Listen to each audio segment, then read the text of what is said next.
Andy Johnson, Minnesota State University, looking at voluntary reading and reading volume. It's important because it leads to all sorts of good stuff.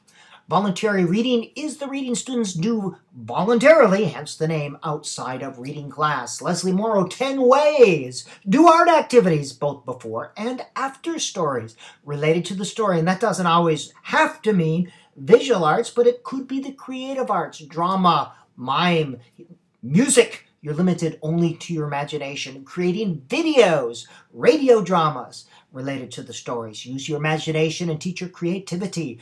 Record the number of books students read in a portfolio. Set goals related to number. Read to children. 5 minutes a day, have a good book. It introduces them to genres and stories and other good things. Have children write stories and create a classroom library. And with the computer, there are great ways to do this. And there's even programs on the web that comprise just children's stories. Make reading time sacred. Every day, it doesn't get bumped. No matter what, students know they are going to read for 15 or 20 minutes every day. Maintain a good classroom library. How can you expect children to want to read if you have nothing students want to read?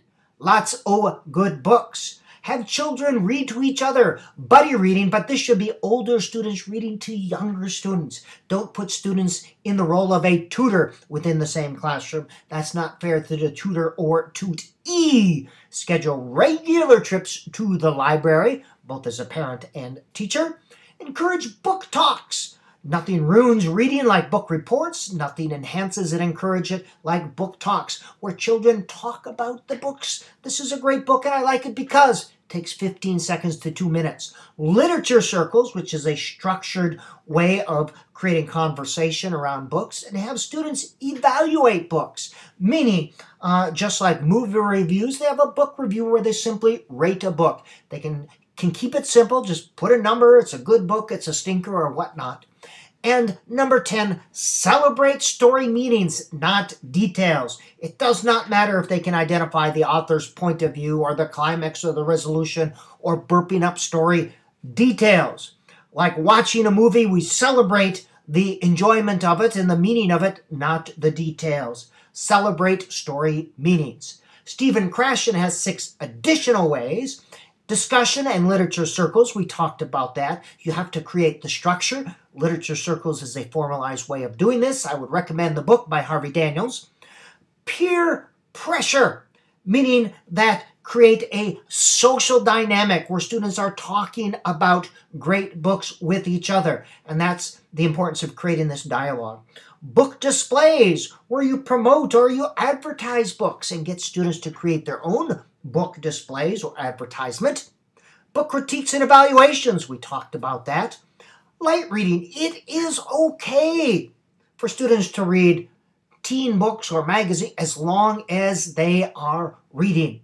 Rewards don't work. Accelerated reader and these sorts of things.